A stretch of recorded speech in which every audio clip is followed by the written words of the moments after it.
All right, the next fight.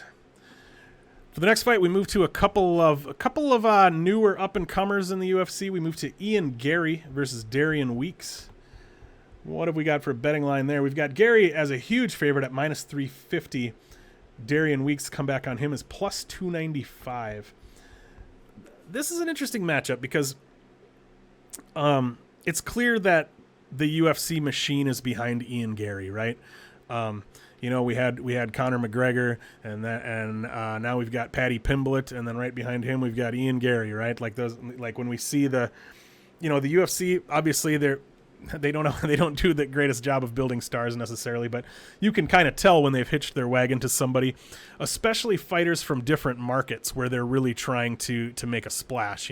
When they've got a guy like Song Yadong and they're looking to get the Asian market, and then when they've got Moreno, finally they've got a champion out of Mexico. They love to find these fighters that they can specifically position to get more eyes from specific markets. And the European market definitely has their eyes on Ian Garry, and the UFC knows that.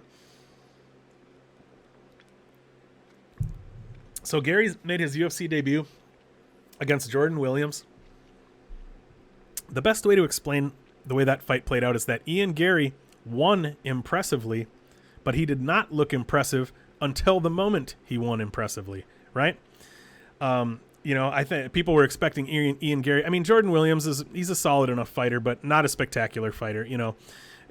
A guy that you could argue is not UFC level, whatever UFC level means. I mean, he's a tough guy, but not, doesn't necessarily have super high level skills. People kind of expected Ian Garry to walk right through him. I think the UFC probably were trying to give Garry a winnable fight there. Maybe not a squash match, but when they've got a guy like that, they're trying to match him up to get wins, to get that machine going. And he did get the win, but Jordan Williams looked really good in that fight. Jordan Williams was rocking Ian Garry up. Ian Garry does that thing.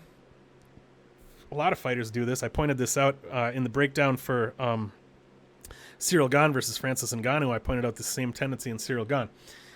Ian Garry, when his opponent is coming forward throwing strikes, Ian Garry doesn't keep a guard. He doesn't cover up at all. He just kind of does this.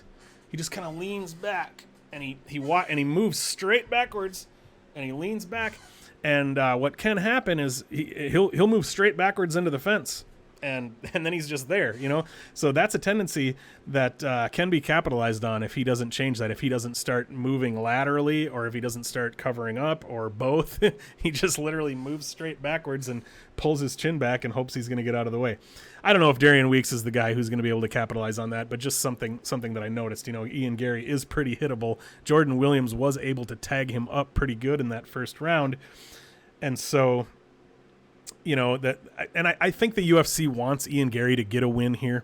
Not that always works for them. Sometimes it backfires. I mean, it almost backfired in that Jordan Williams fight, really. But I do think that they're probably trying to give Darian Weeks to Ian Garry as a beatable opponent, and he is a beatable opponent.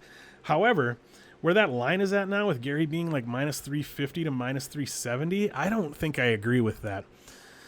Ian Garry does look like a really solid prospect. He's got the skills for sure. He's got striking. He's got grappling. He's got he's flashy. He does kind of fun things. Like, he's fun to watch on the ground. He's really flexible. He gets into kind of weird positions. He's good on the mic. Like, he's definitely a guy that, like I said, that the UFC is behind. And he does have solid skills, but he's one of those guys that when I'm watching him, he almost strikes me as, and he's only like 24 years old, so I guess it makes sense, but he's one of those guys that strikes me as a guy who I feel like he doesn't necessarily know what he wants to be doing in there all the time. And because I think he does have really well-rounded skills. He has a variety of things that he can do in the cage. And I think he's like trying to figure out what he wants to do from moment to moment. Like, just the way he kind of does his decision making. I'm watching him and I'm thinking, like, I don't know that he has a solid game plan that he's sticking to, or a solid idea from moment to moment of what it is that he wants to do. I feel like he's just kind of reacting to what's happening and kind of going with the flow, which can be effective for some fighters. I don't know if it's the greatest idea for him at the beginning of his UFC career at age 24, but he's a guy that has some solid skills. He isn't necessarily putting them all together in the best way right now, but he will over time probably, because he is pretty young and he's only he's only going to get better and better training. I think he's at Sanford now, if I'm not mistaken. He's been putting in wrestling rounds with Michael Chandler. I know he said he's been working on his wrestling, working on his offensive and defensive wrestling. Darian Weeks, obviously, he's only had one UFC fight so far. He fought Brian Barberena on late notice, and he looked pretty good. I mean, he took Barberena down numerous times. He did lose that fight, but he went to decision, and some people were arguing that he potentially won that fight. He had a good showing. Very late notice against a solid, tough, scrappy guy in Brian Barberena. Barberena's he's not one of those guys who's known to be super, super skilled and technical, but he's got a solid game and he's a tough guy, and Darian Weeks ended up looking pretty decent against him. So it wasn't, even though he lost, it wasn't a bad debut. So I think that the line is potentially off here. I favor Garry to win. I don't know that I would bet Weeks, but man, I don't know. Weeks is a tough guy. He's pretty well-rounded. He's got a solid wrestling game.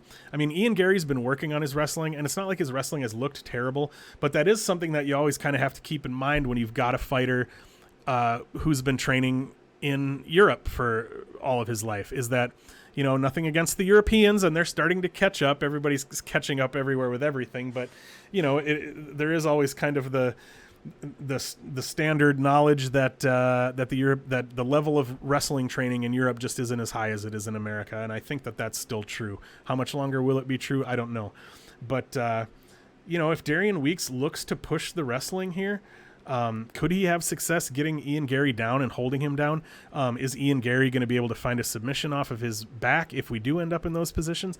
I don't know, but I definitely think this fight could play out more closely than that minus 350 to minus 370 range on Garry suggests. So I guess I personally would not. I know people are probably going to be using him in parlays at that number. I probably wouldn't parlay him. I do pick Ian Garry to win. I wouldn't bet him. If I was going to bet this fight, I don't know. I was looking at the over 1.5. I don't remember what the number was on that, but it was set at 1.5. Like, Ian Garry is a guy who's gotten a lot of quick finishes. I kind of don't think he's going to find a quick finish here. It wouldn't super surprise me if he did, but I lean toward thinking that he probably won't. Depending. I might even look at, when I get props on my book, I might even look at Darian Weeks by decision here. And considering he's at close to plus 300, I forgot what it was. Plus 295. If I can get Darian Weeks by decision at plus 600 or something like that, I might put a little bit on that, because I do think this fight could play out closely, and I think it could go to decision.